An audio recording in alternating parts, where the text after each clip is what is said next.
जब कोई बहुत बड़ा महापुरुष हो जाता है, महात्मा गांधी जैसा, तो उसकी जो क्वालिटी है, जो उसने भारत को मान लो स्वतंत्र कराया, जो अहिंसा का रास्ता अपनाया, जिस तरह आंदोलन चलाया,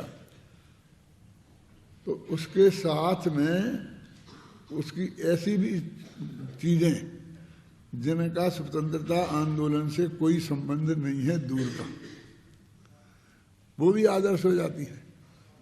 उनको भी लोग उनकी आत्मकथा लिखें, उनका जीवन चरित्र लिखें, सोच लेते हैं कि वो वायसराय से बात कर रहे हैं और यहाँ बकरी की पट्टी बांध रहे, क्या कि वायसराय से बात करने को उनने बुलाया, तो उन्होंने कहा मुझे ज़रूरत नहीं है आपसे बात करने की, जब चाहें वायसराय को बात करनी है तो वे आ जाएं। तो वायसराय आए तो अपनी कुटिया में ही बैठे, उन्होंने कोई बड़ा इंतजाम नहीं किया। जैसे मुनिराज तो क्या इंतजाम करेंगे, तो संतों के पास तो जो आता है वो जैसी हालत में आए सो आए। तो बैठे जब बात करने लग गए तो इसी बीच में वो उठे और अपनी बकरी को लाए, और बकरी के पैर में घाव हो गया था, तो उसकी मलहम पट्टी करने लगे और वायसराय से बात करते जाए। तो अभी लोगों को बोला कि कैसा आदमी है, कितना बड़ा आदमी आया है, भारत की स्वतंत्रता के संबंध में बातचीत हो रही है, और ये बीच में बकरी को लेकर बचली की बकरी की सफाई कर रहा है। अब उसकी भी बहुत महिमा कि देखो ऐसे थे ऐसे थे। अब इस बकरी की एक टांग की सफाई करने से भारत की आज़ादी का क्या संबंध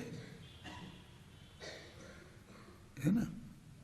लेकिन निकाला विद्वानों ने है कि वो वायसराय को ये बताना चाहते थे कि मेरे लिए तुमसे बात करना और ये बकरी की टांग की सफाई करना, इनमें कोई ज़्यादा फर्क नहीं है, और कभी मैं इसको ज़्यादा महत्व दे सकता हूँ। क्या तुमसे बात करने की बात को से ज़्यादा महत्व मैं बकरी की टांग को मलहम पट्टी करने को ज़्यादा महत्व दे सकता हूँ। अथवा ये कि भाई जितना भी बड़े आदमी हैं तो उनकी सुबह से शाम तक सब चीज़ें तो होती हैं, ये भी नहाते हैं, धोते हैं, कुल्ला करते हैं, जो भी मतलब दैनिक क्रियाएं होती हैं जिसे हम कुछ नहीं मानते, एक कुछ नहीं है, लेकिन उसे तो करने ही है ना, वो तो होती ही है ना। अब मान लो 24 घंटा उस आदमी को इस तरह से लोग घेरे रहेंगे और वो कोई प्रतिबंध नहीं होगा कि अब जब हमारे परमिशन लेके आना तब हमसे बात करना, तो फिर वो यही होगा।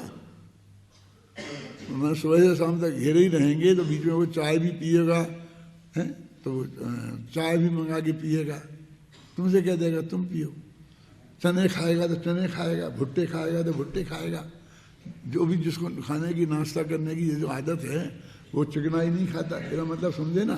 तो आप कहें कैसा आदमी है, ये चने खा रहा है इनके सामने, अरे कोई उनको ही रखने दी तो कोई अच्छी चीज़ रखती थी। अपने राजेंद्र प्रसाद जी राष्ट्रपति थे ना पहले, तो उनको सुबह नाश्ते में वो भुट्टा खाते थे बस। तो राष्ट्रपति भवन में 12 महीने भुट्टे उगाए जाते थे, कोई ऐसी व्यवस्था होती है कि वो 12 महीना उगाए जा सकते हैं। और रोजीना सिक्के से करके तो उनके मिलने के लिए जो बड़े लोग आते थे जिन्हें नाश्ते पे बुलाते थे, तो वे उनको भी एक भुट्टा पकड़ा देते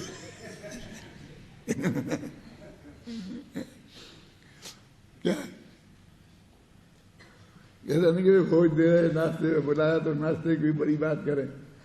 तो मेरा कहने का मतलब है छोटी छोटी बातों को भी जिनका उससे कुछ संबंध नहीं है और उतना ही महत्व मिल जाता है ना।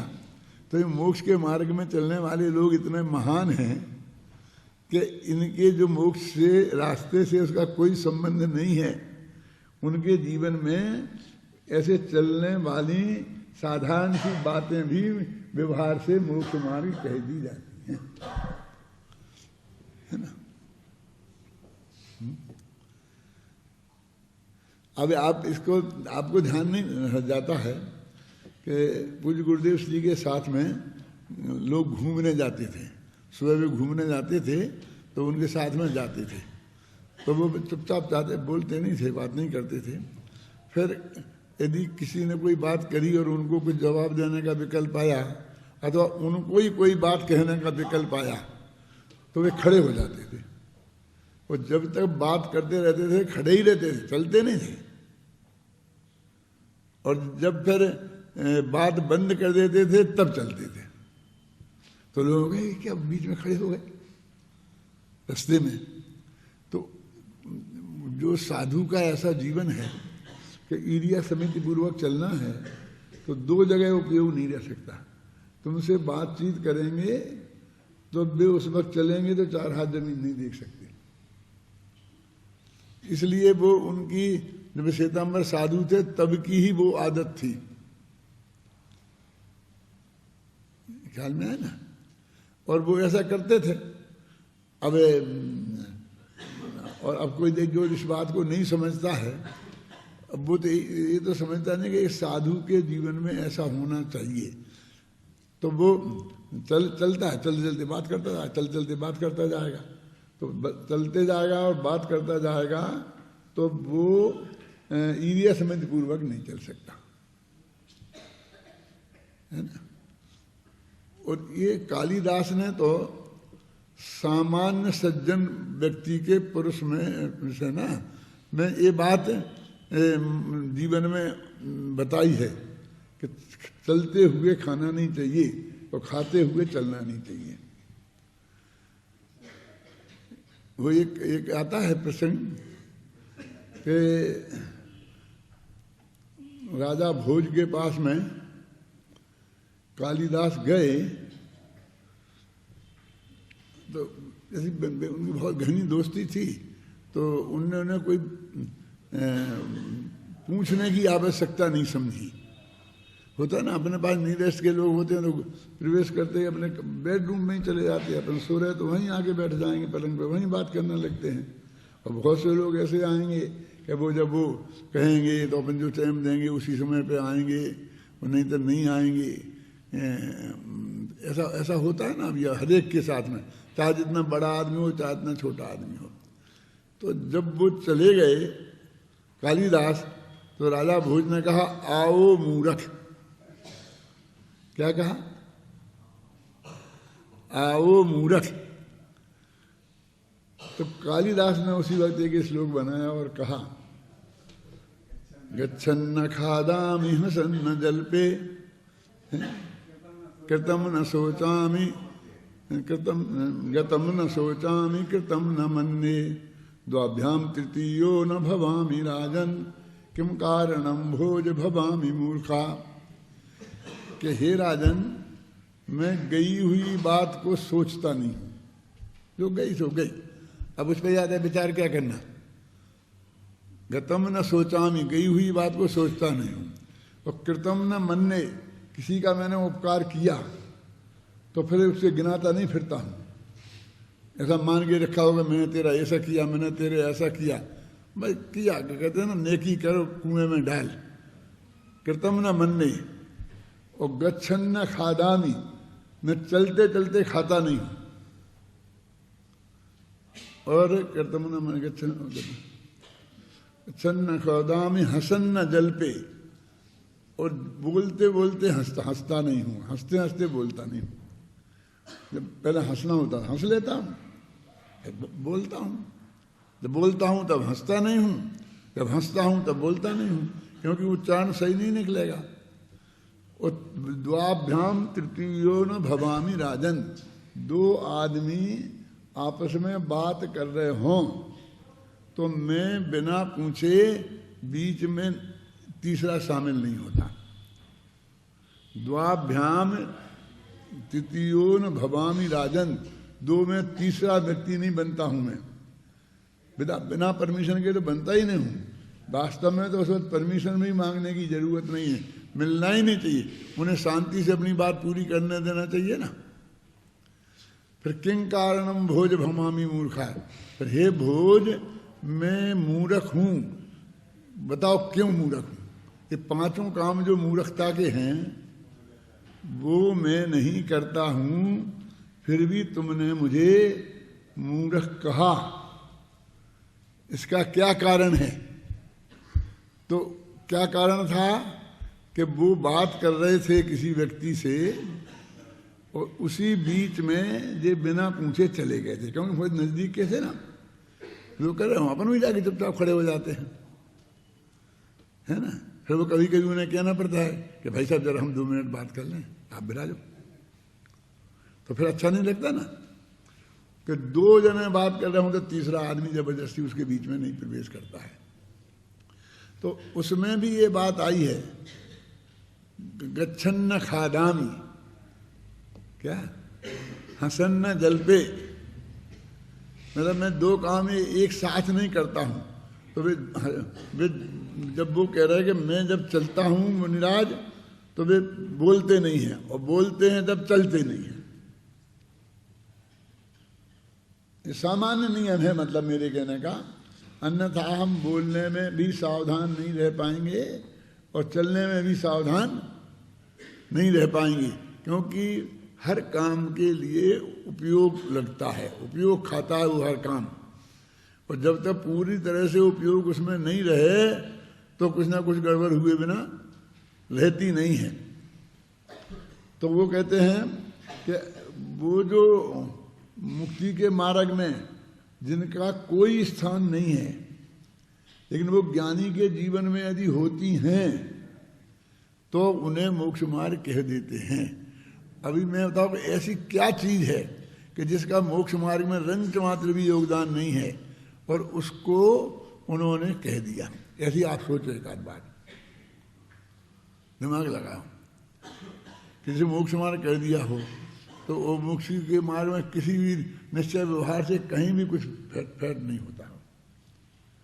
तो अब देखिए गृहस्थ धर्म, अब गृहस्थ धर्म क्या है होती है हमारे। अब गृहस्थ धर्म में तो 5 ही पाप है ना। 5 पापों का एक देश त्याग और एक देश ग्रहण, इसका नाम है ना गृहस्थ धर्म। तो वो कहते हैं कि 5 पापों का एक देश होना, इसमें कौन सा धर्म है। परस्त्री सेवन का त्याग ये तो धर्म मान लो, लेकिन स्वस्त्री सेवन का होना एक कौन सा धर्म है। एक लिमिट के बाहर पैसा नहीं रखना वो तो ठीक है, लेकिन लिमिट में रखना वो परिग्रह नहीं होगा, और वो परिग्रह नाम का पाप नहीं होगा। तो हमने काय की लिमिट बनाई है, पापों में तो लिमिट बनाई है ना। तो पापों का हमने त्याग तो नहीं किया ना, और मोक्ष मार्ग में उसे जगह मिल गई ना उस लिमिट को, है? तो मेरे कहने का मतलब ये है कि आप हमको इस बात के लिए पहचानना पड़ेगा। तो हमको ये तो जानना ही पड़ेगा कि असली इसमें मोक्ष मार्ग क्या है। तो वो कहते हैं दृग्ज्ञप्ति वृत्त्यात्मक, जो दर्शन ज्ञान चारित्रमय है वो ही असली मोक्ष मार्ग है। अब ये हो गया 3, एक दर्शन, ज्ञान और चारित्र। फिर कहना पड़ेगी तीनों की एकता। तो कहते कि नहीं ये भी व्यवहार है, क्योंकि भेद पड़ गया।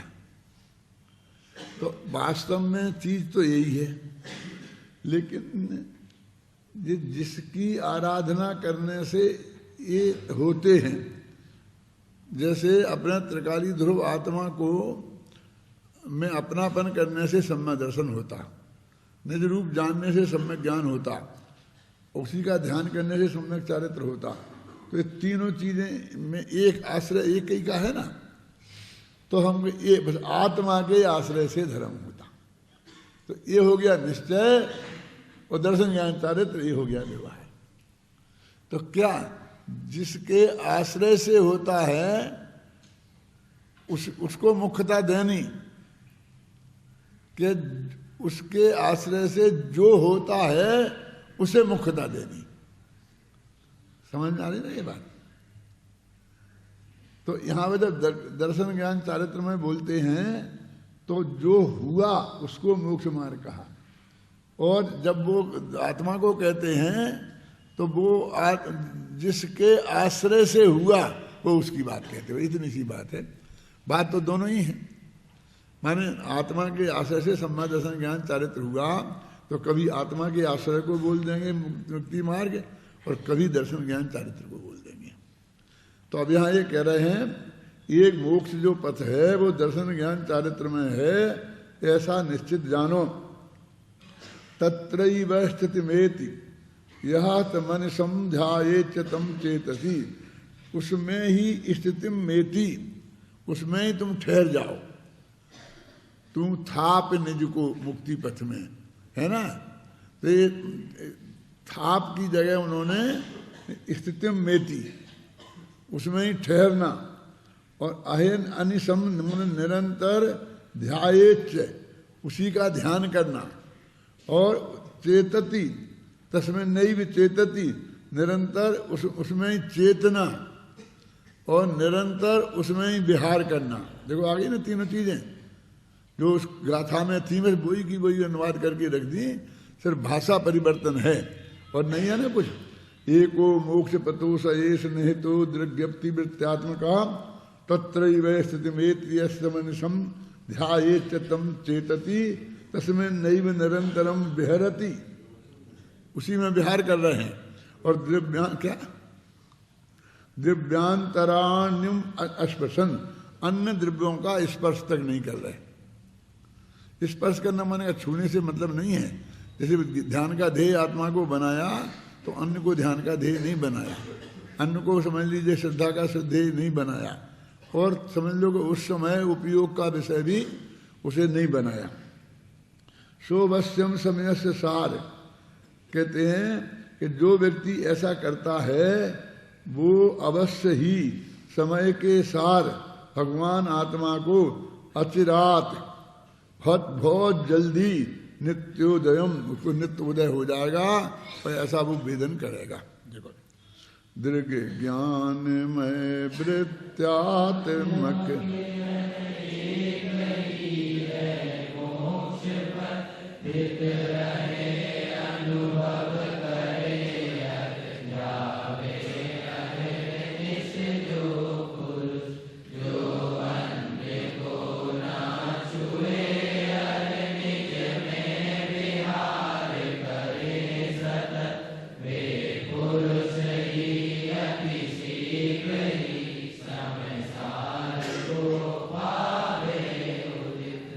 हो गया स्पष्ट पूरा। अब बनारसीदास का छंद पढ़ लो। ये तो अर्थ हम नहीं पढ़ते हैं तो समझते क्यों छोड़ते, छोड़ क्या दिया हमने, इतनी देर क्या किया, जो उसमें लिखा है वही तो बताया है, हैं? तो पढ़ो।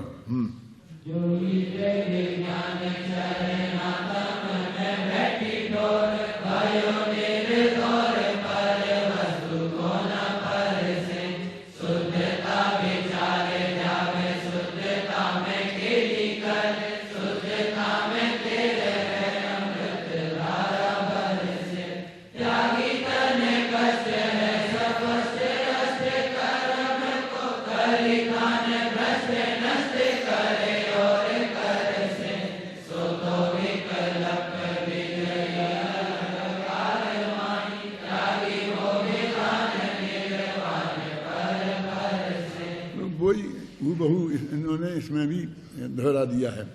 सोई दृग ज्ञान चरणातम में बैठी थो, फिर वह आत्मा ज्ञान दर्शन चरण चारित्र में बैठ गया।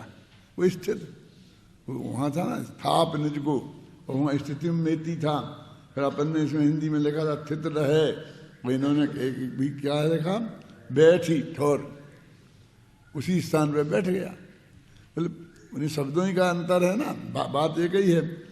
भयो निर्दौर, अब दौड़ धूप बंद हो गई, इसका दौड़ना बंद हो गया। दौड़ना माने जिस समय तुम घूमने में दौड़ते हो ऐसा नहीं, उपयोग का बहुत भ्रमाना। अब कहते हमको रिसर्च करनी है, शोध करनी है, खोज करनी है, तो यहाँ उपयोग को घुमाते फिरते हैं ना। कहते जिस चीज़ की खोज करनी थी अब वो चीज़ मिल गई, क्यों, तो अब उसमें स्थिर हो जाओ। हमारी रिसर्च तो कैसी होती है कि एक चीज़ मिल गई तो दूसरी रिसर्च करेंगे, वो मिल गई तो तीसरी रिसर्च करेंगे।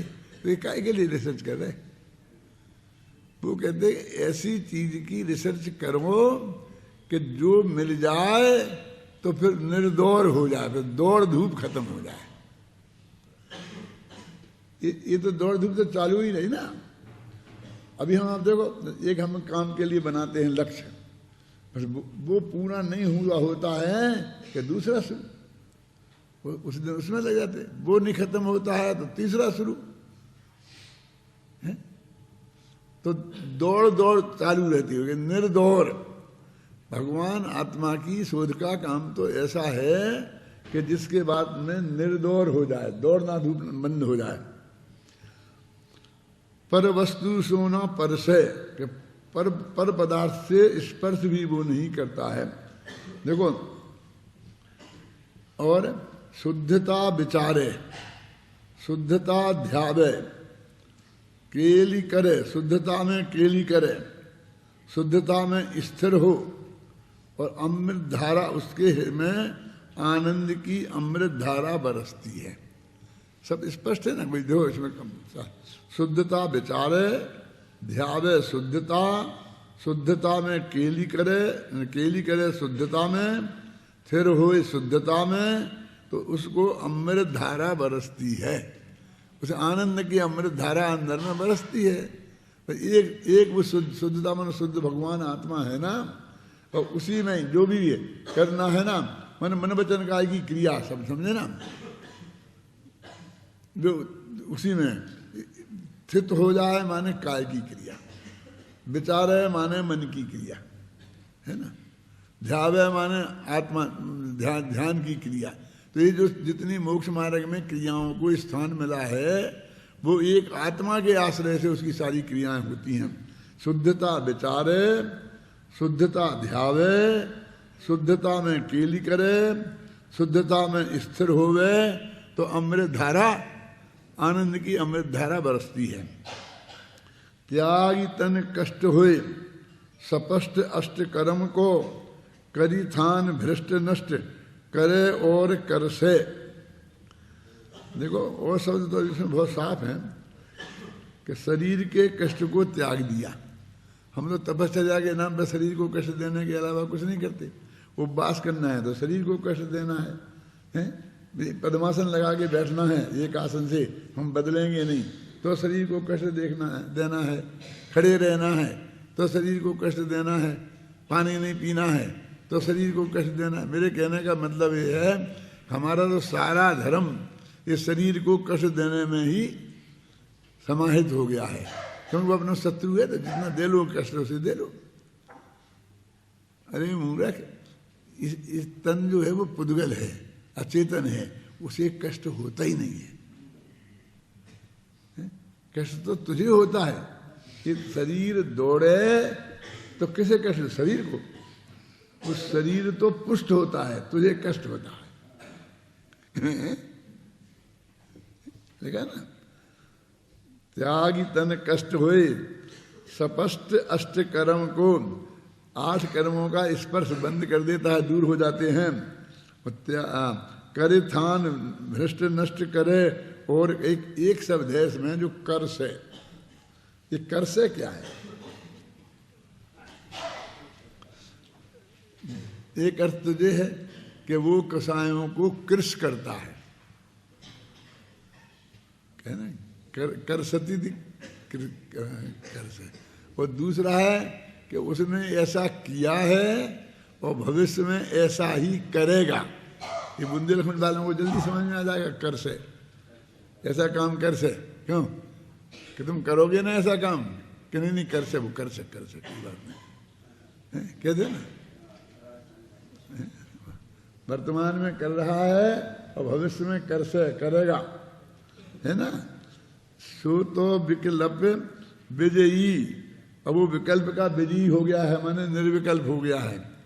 और अल्प काल माही, अल्प काल में ही वो विकल्पों का वो जीत लेगा, माने निर्विकल्प हो जाएगा। त्याग भो विधान निर्वाण पर से। अरे ये क्या है? त्याग भो विधान, सारे विधानों का त्याग कर देता है वो, क्यों? कौन कौन से विधान? भो माने भव माने संसार। इस संसार के जितने भी विधान माने विस्तार से जो काम है, उलझने हैं जो संसार की, है ना, लगे तो कहते संसार के काम तो लगे ही रहते हैं, लगे ही रहते हैं। इन एक कामों का तो कभी अंत होने वाला नहीं है। आखिरकार अपन घर में यही तो कहते हैं, भैया समेटो जल्दी चलो, प्रवचन का टाइम हो गया है, कि नहीं जिस तरह वही निपटा लूँ, ये निपटा। अरे काम तो लगेंगे, ये कभी निपटने वाले नहीं हैं। जोनो जीना तोनो सीना, ऐसा काम है, ऐसा बोलते ना। तो वो कहते देखो सारे भव विधान संसार की क्रियाकलापों को छोड़ दे और निर्वाण माने मुक्ति का तुम स्पर्श करेगा, माने मुक्ति को प्राप्त करेगा। गुण पढ़ो अगली चौपाई।